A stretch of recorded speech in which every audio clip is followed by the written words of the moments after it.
The sledgehammer slammed into the basement wall. The sound rang out, but not cleanly, not the way it always did. It echoed, hollow and delayed by a fraction of a second, as if something behind the concrete were answering back. Marcus Webb froze. He stood in the flooded basement of the abandoned house on Getty Street, where the smell of damp clung to his lungs like an old memory that refused to fade. 15 years in demolition had made Marcus familiar with the sounds of houses about to disappear. He knew the crumble of drywall, the heavy thud of solid concrete, even the dry crack of rotting wood snapping like brittle bones. But this sound was different. It didn't sound like material.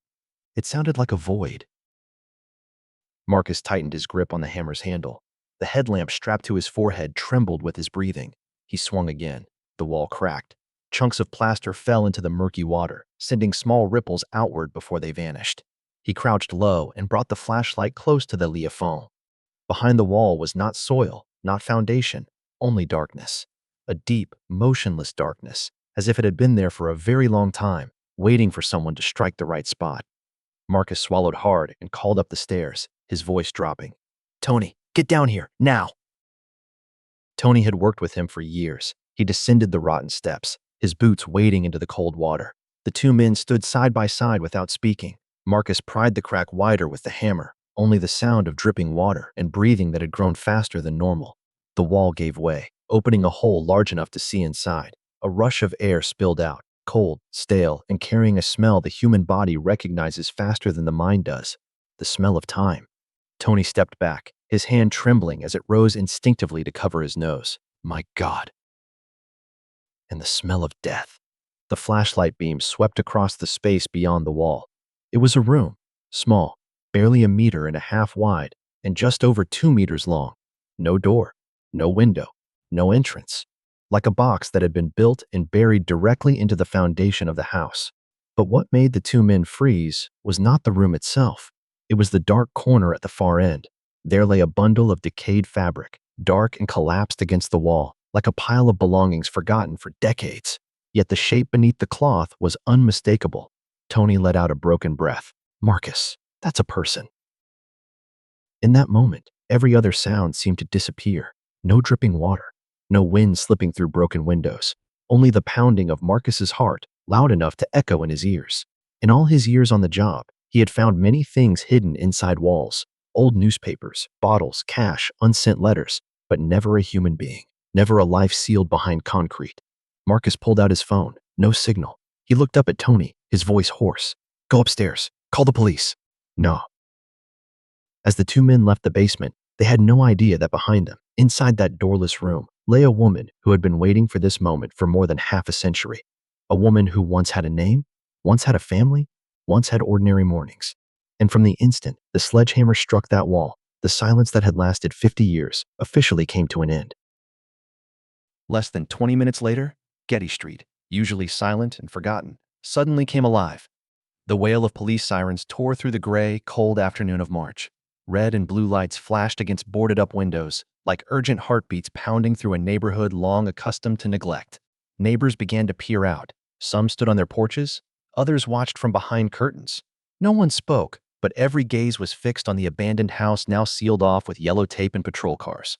No one could have imagined that a decaying house, left untouched for years, would become the center of the entire city in the span of a single afternoon.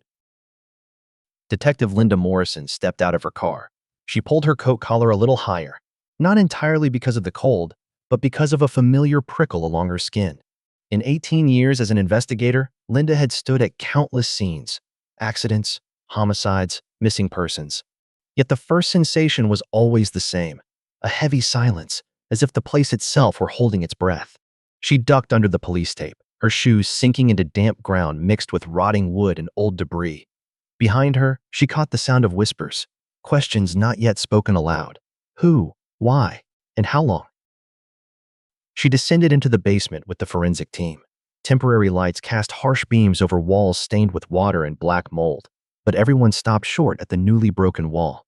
Linda stood there for a long moment. The false wall was nearly 20 centimeters thick. The concrete had been carefully poured, smoothly finished, reinforced with steel. This was no patchwork, no quick fix. This was construction, planned, deliberate, and time-consuming. Someone had built this wall not to hide objects, but to hide a human being. The medical examiner crouched near the small room, his voice low and measured. Based on the level of decomposition, the body had been here a very long time. Decades. Linda closed her eyes for a brief second. Decades. She stared into the doorless room, trying to imagine the moment it was finished. The instant the final layer of concrete was smoothed over. The moment someone stood back, looked at their work, then turned away, climbed the stairs, and continued living as if nothing had happened. How many winters had passed above this room? How many families had eaten dinner, argued, soothed their children to sleep directly over the body of a dead woman? How many times had the city changed, while the truth remained buried deep in its foundation? A forensic technician spoke softly. There are personal items. Linda stepped closer. The flashlight illuminated what little remained: a tarnished wedding ring, a broken watch, scraps of fabric that had once been clothing. She did not see bones first. She saw a life. And in that moment, Linda understood something clearly. This was not just a murder. It was an erasure. Someone had not only killed a person, but had tried to remove their very existence from the world. Linda straightened her back, her voice firm. Seal off the entire scene. No one goes in or out without authorization. Because from this moment on, the house on Getty Street was no longer an abandoned building. It was a crime scene, and the silence that had lasted for decades had finally been forced to speak. The identification did not come immediately. No name surfaced overnight. There was only waiting, quiet, heavy, unrelenting. The body was removed from the doorless room in silence. No sirens, no flashing lights, only sealed bags, measured footsteps, and the awareness among those present that they were carrying a person, not evidence. The specialists began their familiar work, though it never became easy. Dental records, DNA samples, careful comparisons of every remaining detail after decades sealed away in darkness. Meanwhile, rumors spread quickly through Muskegon. A body, a hidden room, a secret buried for decades. Older residents began to remember someone who had once gone missing, a woman, a name they no longer spoke, either because it hurt too much or because too much time had passed. Detective Linda Morrison was sitting in her office when the final results arrived. She stared at the folder on her desk for a long moment before opening it. There are moments in this job when you know you are about to change someone's life, even though you wish you didn't have to. The name printed on the page was unmistakably clear: Margaret Ann Wilson. Linda exhaled softly. 50 years. 50 years since the morning Margaret left home like any other day, kissed her 2 children, said she would be back before dinner, and vanished as if she had never existed. Margaret Wilson, the woman who had been searched for year after year, was once called a mysterious disappearance, the one her family had never stopped waiting for. Now she had been found, but not in the way anyone had hoped. Linda leaned back in her chair and looked out the window. She thought of the 2 children she had left behind, now grown, who had lived their entire lives with a void they could never quite name. She thought of Margaret's mother, who had died without ever knowing where her daughter lay. She thought of the years the city had gone on living, while a woman had been left behind a concrete wall right beneath their feet. A technician stepped into the room, speaking quietly. "We've confirmed it. Time of death aligns with 1971. Linda nodded. 50 years, 2 months, and 9 days. Not a round number, but long enough for a child to grow up, start a family, have children of their own. Long enough for memory to fade, and long enough for truth to turn into legend." Now the legend had a name, a face, a life behind it. Linda picked up the phone. Some calls in this line of work are harder than all the rest, not because information is missing, but because there is no way to make it hurt less. She knew that somewhere in the city, there were people who had been waiting for this call for half a century, afraid, hopeful, and terrified of believing it at all. From the moment the name Margaret Wilson was spoken aloud, the case ceased to be a grim discovery in a basement. It became the story of a woman, a mother, someone who had been gone for far too long and who, at last, was being called back by her own name. Before she became a name in a missing persons file, Margaret Wilson had once been a child, a girl who grew up along the shores of Lake Michigan, where the wind blew year-round and the water always carried its own shade of blue-gray. Margaret Ann Fletcher was born on June 3rd, 1943, the third of 5 children. In that position, you learn to listen before you speak, to yield when needed, but also to stand your ground. Family members recall that even as a child, Margaret had an observant gaze. She wasn't loud, but she noticed everything. She didn't dominate, yet she was rarely overshadowed. Margaret's summers were bare feet in the sand, afternoons running along the lakeshore until her skin turned golden brown. Winters were thin ice, the click of skates, white breath blooming in the cold air. It wasn't a wealthy childhood, but it was full in the quietest, simplest way. Those who knew her remembered Margaret as intelligent and sharp without being boastful. She had a quick way of reading people, as if a few sentences were enough for her to know who was hiding something, who was exhausted, who was lying. Her younger sister once said that sometimes, when Margaret looked straight into your eyes, it felt as though she had just read you completely. Margaret married David Wilson in 1963, shortly after leaving school. David worked at a factory, a steady job, reliable income, a safe choice by the standards of the time. They built a small family together, bought a 3-bedroom house on Lake Avenue, planted grass in the front yard, and built a garage in the back.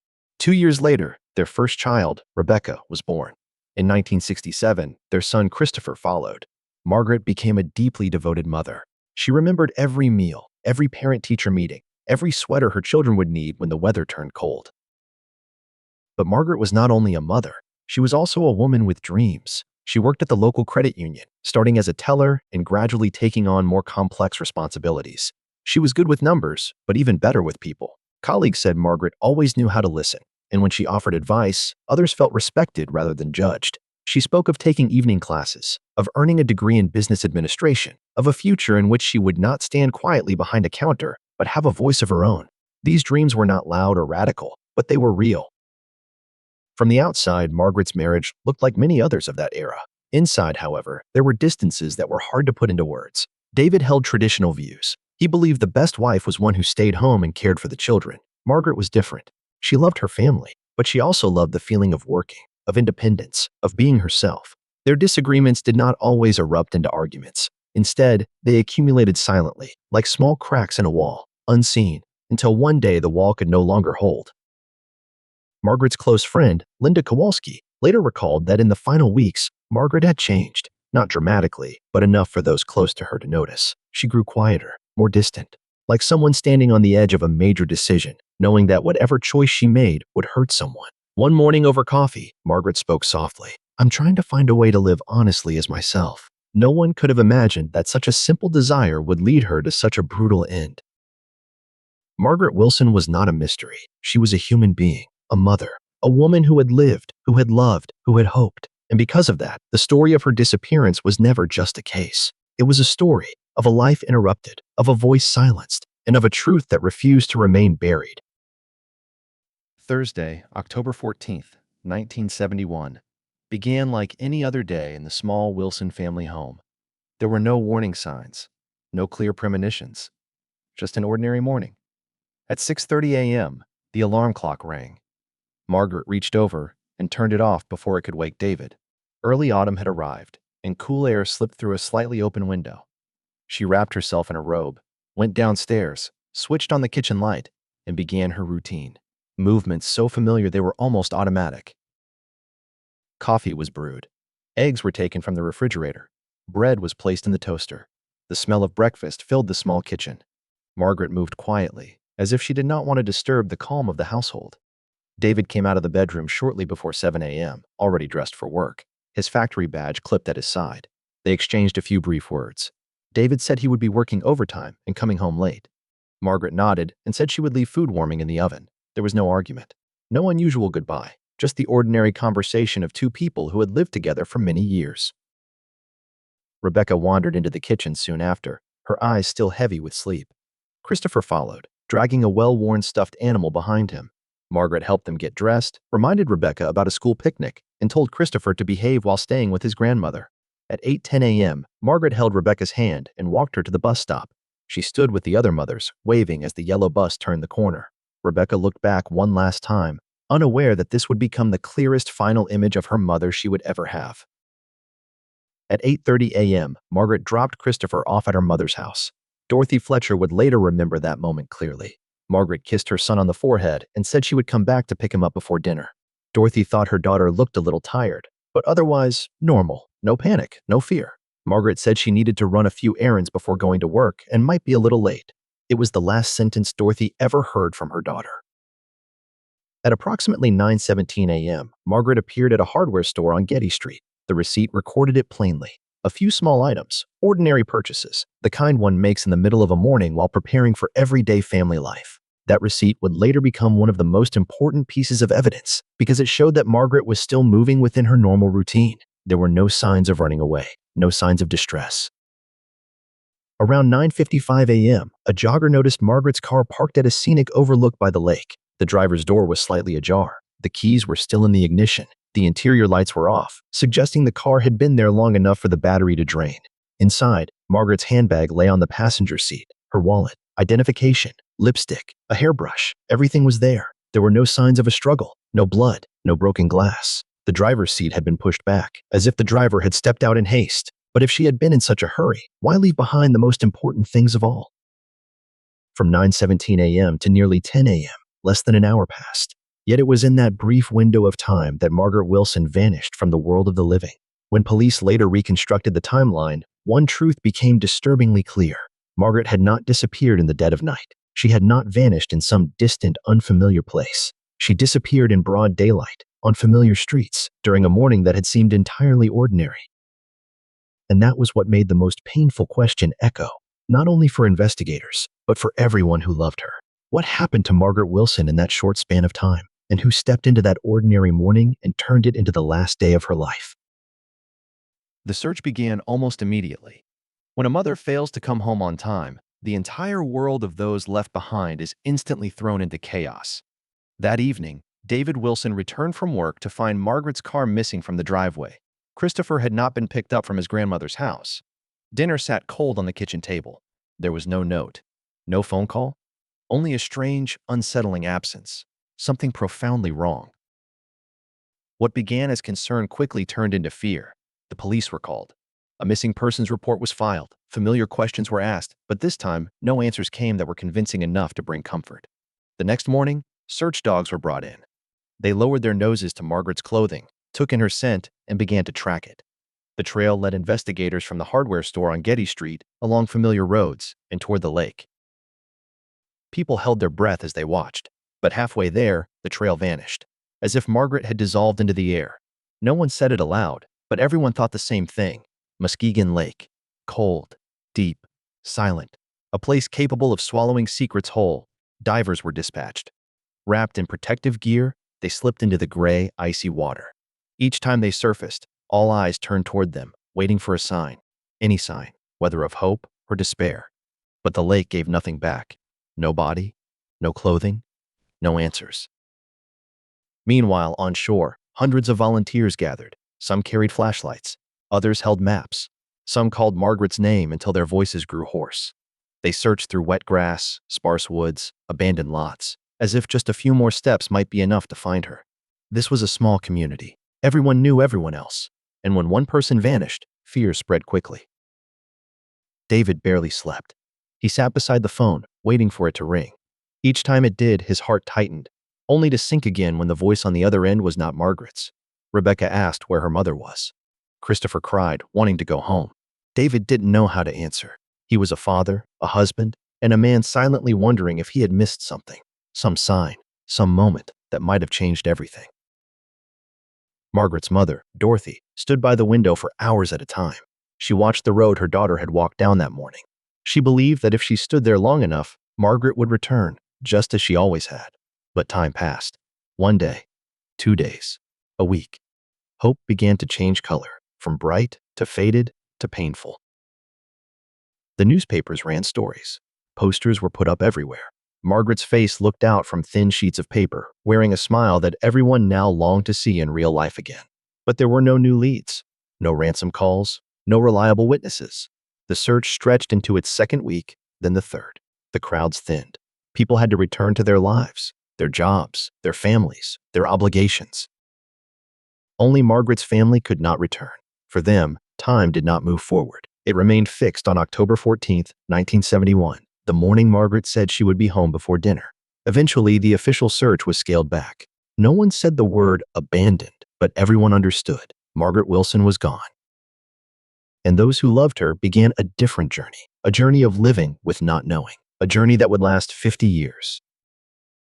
As the physical search gradually fell into silence, another search began, a search through relationships, through conversations that had once seemed harmless, through the things Margaret had never had the chance to say. Police returned to those closest to her, family, friends, co-workers, anyone who had crossed into Margaret's life during her final weeks. And then, a small detail began to repeat itself across multiple accounts. Strange phone calls. Margaret's close friend, Linda Kowalski, remembered it clearly.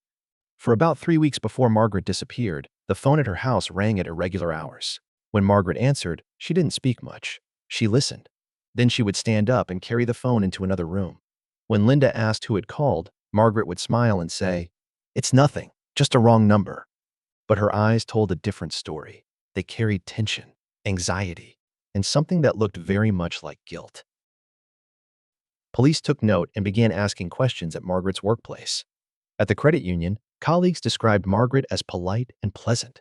But one man's name came up more than any other: Russell Decker, the maintenance worker. Russell often found excuses to linger near Margaret's desk, asking unnecessary questions, offering to fix things that weren't broken. One coworker said that whenever Russell appeared, Margaret changed. Her shoulders stiffened, her voice grew shorter, her eyes searched for a way out.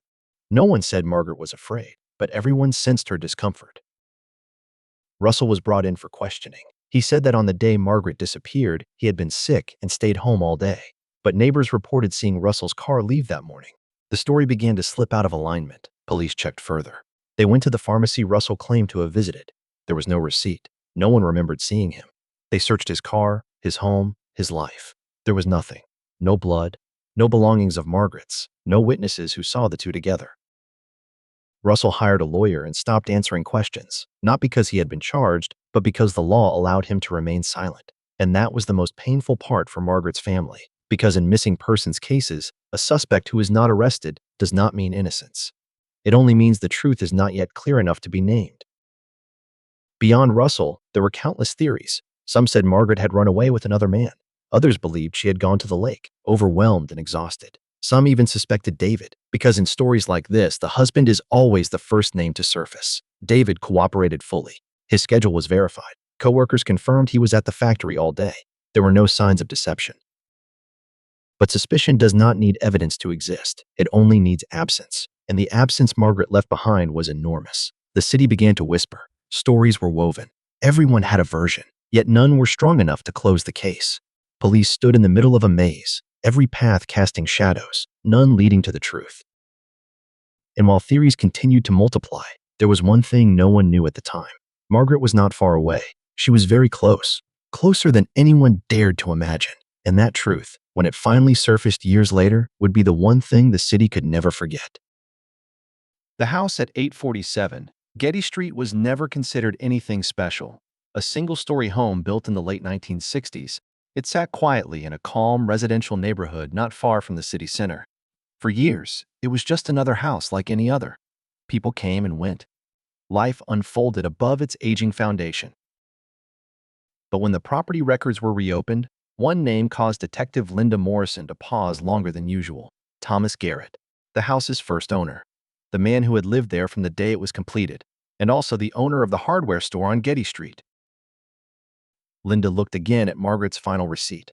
Time, 9:17 a.m. Location, Garrett Hardware. Two pieces that had remained separate for 50 years suddenly locked into place. Margaret had been there on the morning she disappeared.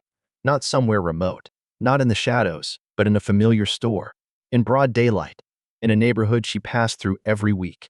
And only minutes later, her body was found inside the home of that very store's owner. The distance between the two locations was less than 3 city blocks. A chill ran down Linda's spine.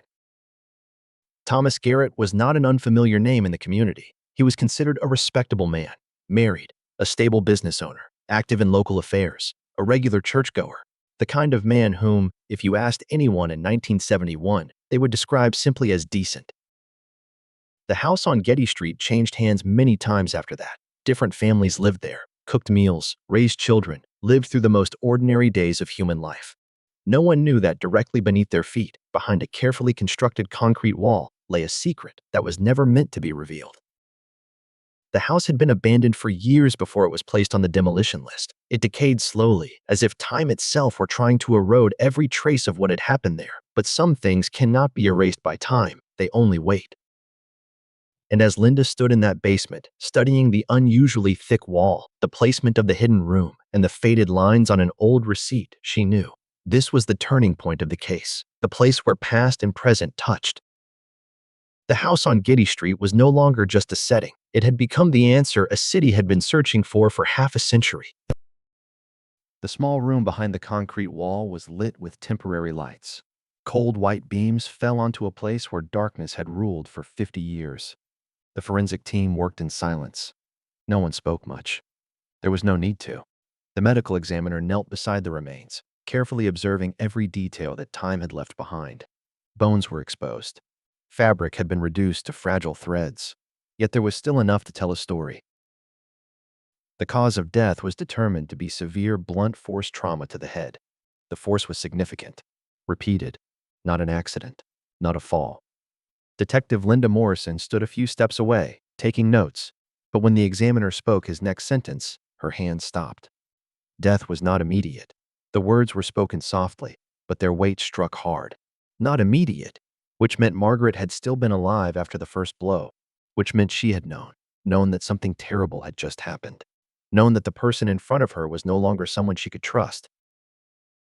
The examiner added that the time between the attack and death may have been measured in minutes, but to someone trapped in that moment, a few minutes can last forever. Linda turned away briefly, not because she had never heard conclusions like this before, but because this time, the victim was no longer a nameless case. She was a mother, a woman whose children had been waiting for her to come home that very afternoon. The forensic work continued. Each personal item was cataloged, a simple wedding ring, a watch stopped at a moment no one could pinpoint, scraps of clothing still clinging to bone. And then there was another task, one not listed in any procedural manual, notifying the family. Linda picked up her phone, but did not call right away. She sat very still for a long time. In investigative work, there are calls you can prepare for, and then there are calls that no amount of preparation can make easier to make. Rebecca Wilson was now in her 50s, so was Christopher. They had grown up, built families of their own, had children.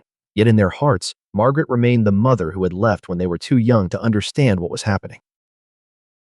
When Linda knocked on their door, neither of them knew what to expect.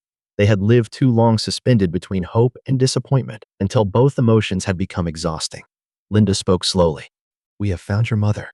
There was no loud crying, no screaming, only a long silence, a silence so heavy it felt almost audible. Rebecca sank into a chair, her hands trembling. Christopher lowered his head, as if he no longer needed to hold himself upright. 50 years of waiting, 50 years of wondering, 50 years of not knowing whether to hope or to let go. The final answer had arrived, but it did not bring relief. It brought truth. And sometimes, the most painful truth is not death itself. It is knowing that the person you loved had to die in fear and had to wait far too long to be called back by her own name. After the forensic team completed their initial findings, Detective Linda Morrison returned to her office. Spread across her desk now were not crime scene photographs, but old files. The paper was yellowed. The ink had faded. But the weight of the information remained intact. At the top of the stack lay the property records for the house on Getty Street. First owner, Thomas Garrett. Linda read each line slowly. Date of construction, date of transfer, date of death. Thomas Garrett had lived in that house for more than 20 years. He died in 1994, taking every secret with him into the grave. But Linda knew that a secret of that magnitude was rarely held by only one person. She continued reading. Name of heir, Michael Garrett, only son. Linda leaned back in her chair. A familiar sensation moved through her chest, the feeling you get when you know you're about to knock on a door that has been locked for far too long. The call was placed late in the afternoon. Michael Garrett answered after several rings. His voice was old, hoarse, carrying the caution of someone unaccustomed to unexpected calls. Linda introduced herself and asked to speak with him in person. There was a pause on the other end of the line. Then Michael agreed. He did not ask why. He did not refuse. They met in a small interrogation room. Michael entered slowly, his movements stiff. His eyes avoided hers. His hands clenched a paper cup so tightly his knuckles turned white. Linda did not waste time. "We are investigating the death of Margaret Wilson, and your father's house is directly connected." Michael looked up. What appeared in his eyes was not shock, but something closer to the collapse of a structure that had been propped up for too long. Linda placed the photographs in front of him. The concrete wall, the hidden room, the personal belongings. Michael stared at them for a long time. Then he closed his eyes. "My father changed after that year," he said quietly. "After 1971. Linda did not interrupt. She understood that sometimes the truth only needs permission to speak. Michael took a deep breath. "There were notebooks. My father's journals. I found them a long time ago." The room seemed to sink inward. Linda felt her heart beat faster, not from surprise, but from recognition. She knew that the door the entire city had been waiting on for 50 years had finally begun to open. Michael looked directly at her for the first time. "I didn't know what to do with them, and I chose silence." In that moment, Linda understood something clearly. The truth had always been here, not buried in the ground, not lost to time. It had simply been held back by people. And at last, that silence had begun to crack.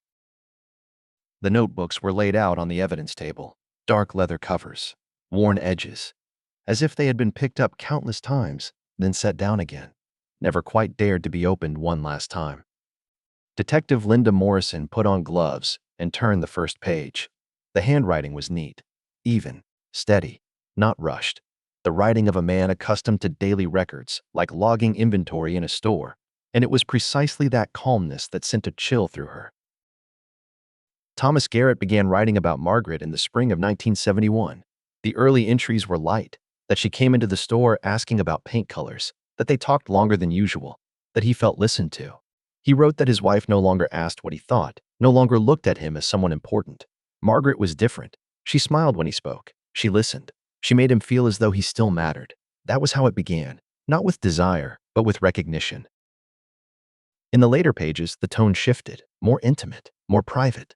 Thomas wrote that they met when his wife was away, that Margaret parked several blocks from the house and walked the rest of the way, that each meeting lasted only an hour or two, but made him feel alive again. They knew what they were doing was wrong, but they continued, like so many others before them, believing they could control the consequences. Until early October, Margaret began to change. Thomas wrote that she was tired of hiding, that she no longer wanted to live a life in the shadows. She said she wanted to end the lies. She wanted Thomas to tell his wife the truth. She wanted a clear choice. And then, an ultimatum appeared on the page. If he wouldn't speak, she would. October 14th, 1971. Thomas wrote more that day than on any page before. He wrote that Margaret came into the store that morning, bought a few items just to have an excuse to see him. He told her to come to the house, said he needed to talk privately. His wife was at church. She wouldn't be home soon. Around 9:30 a.m., Margaret arrived. They argued in the basement. Thomas wrote that Margaret cried, then screamed, that she called him a coward, that she said she would tell her husband that night and his wife the next day. Thomas wrote that he panicked, that he couldn't lose his family, couldn't lose his store, couldn't lose the image he had spent his life building. In the basement, there was a pipe wrench. He picked it up. At first, he claimed, only to scare her, to make her stop talking, but he didn't stop. Thomas couldn't remember how many times he struck her, only the sound, the blood, and then, complete silence. Margaret lay on the floor, eyes open, unmoving. Thomas wrote that he checked for a pulse. There was none. What made Linda stop reading for a long moment was not the killing itself, but the line that followed. Thomas wrote that the first thing he thought of was not calling the police. It was his reputation, his family, his store, his son. He wrapped Margaret in a tarp taken from the garage, dragged her to the car, closed the garage door, then returned to the store to work as if it were a normal day, selling goods, smiling, greeting regular customers. That night, after his wife had gone to sleep, he carried the body into the basement, set it in the corner, and stood there, staring at it for a long time. The next day, he began to build the wall. He wrote that he mixed the concrete to match the original foundation, poured it layer by layer, reinforced it with steel, worked only at night, told his wife he was repairing the floor, that the basement was dangerous, that she shouldn't go down there. 3 weeks living above a dead woman, 3 weeks joining neighbors in the search, 3 weeks building a grave out of concrete. When the wall was finished, Thomas wrote a single sentence: "No one will ever know unless they tear it down." In the years that followed, the diary continued. Thomas wrote about nightmares, about screams in his head, about running into Margaret's husband at the grocery store and hearing the small child ask where his mother was. He wrote that he wanted to confess, but with each passing day, it became harder. Time did not erase guilt. It only taught people how to live with it. Thomas Garrett lived as an ordinary man, went to church, ran his business, shook hands with neighbors, and directly beneath his feet, behind a cold concrete wall, lay the woman who had paid the price for daring to speak the truth. The diary ended years later, but the story did not, because some crimes, no matter how carefully they are hidden, will eventually find their way back into the light.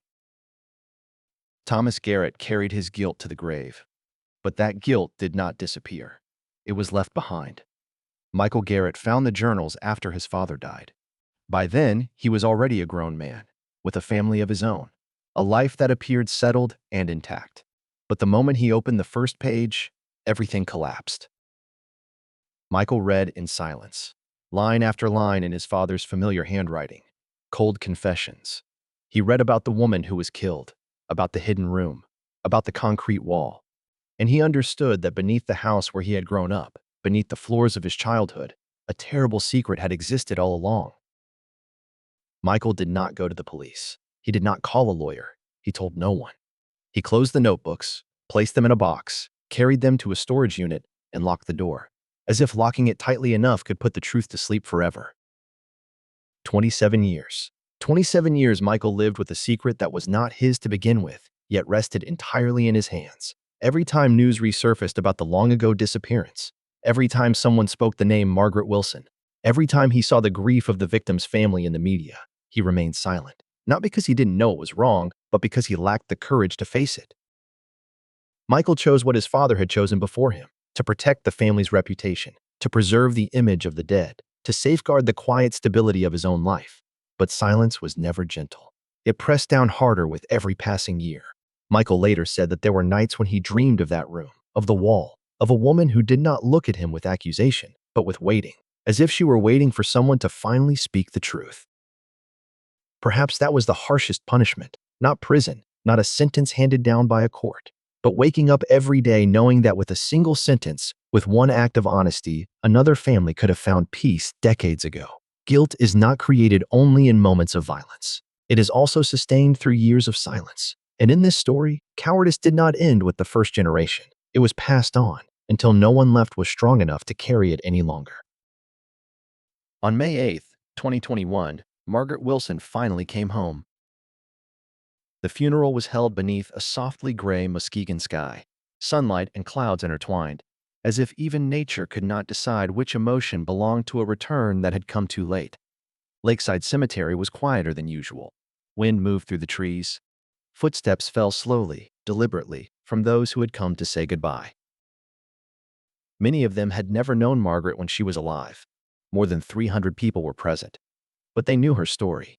They knew about the 50 years of waiting. They understood that this was not only a funeral, but a belated apology from an entire community. The casket was lowered, covered in white flowers. Nothing ornate, nothing excessive. Just the dignity owed to a woman who had been denied the right to leave this world with honor. Rebecca Wilson stood beside the grave. She was now in her 50s, older than her mother had been when she disappeared.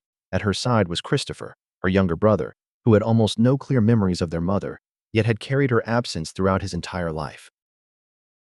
Rebecca held her brother's hand tightly. Her voice trembled as she spoke, softly, almost as if speaking to herself. "At last, Mom doesn't have to be alone anymore. At last, we can stop searching." No one cried out. No one screamed.